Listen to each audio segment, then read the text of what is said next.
чантата за училище и нейното съдържание. Кои са най-необходимите училищни аксесуари за детето? След като най-сетне сте се здобили с удобна, практична и подходяща за детето ви раница, то значи е време да пристъпите към още по-забавната част – набавянето на съдържание за въпросната раница.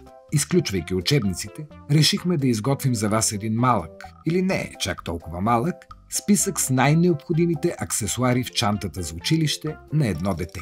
Преди да се паникьосете и да започнете да обмисляте домашна форма на обучение, трябва да вземете предвид, че вероятно детето ви няма да носи всичко това всеки ден. Или поне не би трябвало да бъде така, ако училищната му програма е изготвена правилно.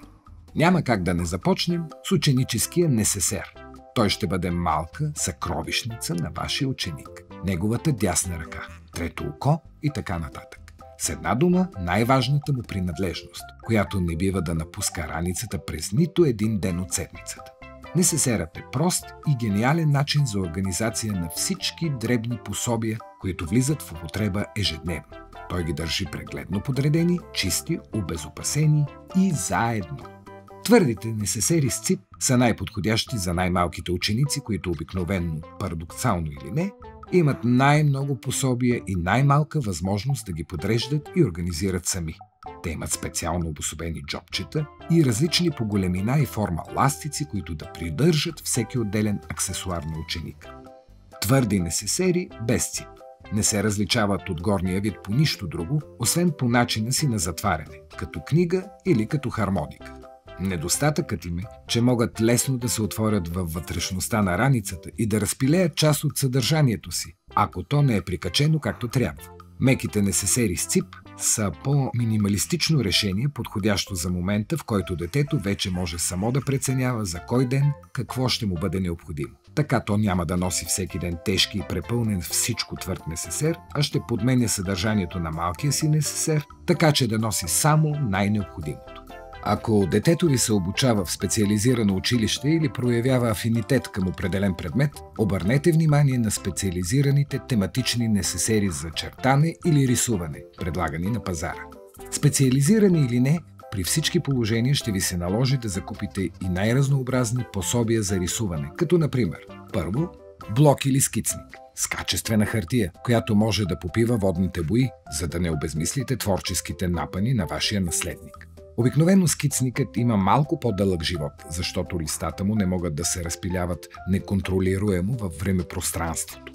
Второ, моливи, фломастри и пастели, които надяваме се детето няма да носи едновременно всеки път. Така или иначе, по-добре е да ги имате подготвени в чекмеджето, за да не се налага да търсите пастели за рисуване късно вечерта в неделя, когато то ви съобщи, че му трябват за понеделник. Трето, водни и темперни бои с ярки цветове, за да може детето ви все пак да се приближи максимално до резултата, който търси. Добра идея да си набавите чашка за вода за многократно ползване. Тя може да бъде от по-твърда пластмаса, неръждаема стомана или друг вид метал. Обяснете на детето си, че използването на еднократни пластмасови чашки вреди на природата, а когато то го обясни и на своите съученици, ето ви един по-добър свят. Четвърто. Специални принадлежности, отвъд задължителния минимум, описан по-горе. Такива малки удоволствия за децата са цветните химикалки, химикалките с брокат, многоцветните моливи, канцеларските пособия с различни картинки на любими герои и така нататък. След пособията за рисуване следват тези за ръкоделие, ръчен труд, труд и техника, домашен бит и техника. В общи линии този предмет мени името си по-често, отколкото се сменят сезоните, но разбирате за какво говорим. Тук ще трябва да закупите всички тези принадлежности, чрез които детето ви ще създава неща с ръцете си. Като например, пластелин или моделин, малка и относително безопасна ножица, мокро или сухо лепило, гланцово блокче и други екзотични пособия, които за съжаление не винаги има как да предвидите или закупите. Те включват игла и конец, есенни листа, филц, кестени, щипки, орехи, копчета, зранца черен пипер, мигло от ляво око на еднорог и така нататък.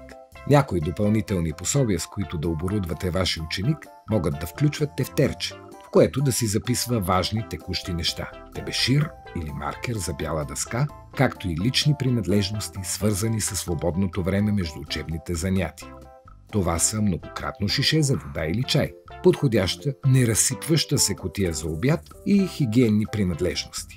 Хубаво е да потърсите опция по логиката, на която поне част от всички тези вещи да стоят на безопасно място в училището, за да не се налага детето ви да използва малък тир или кран, с който да премества раницата си от точка А до точка Б, когато това се налага. Желаем ви успех, силна воля и несломим дух!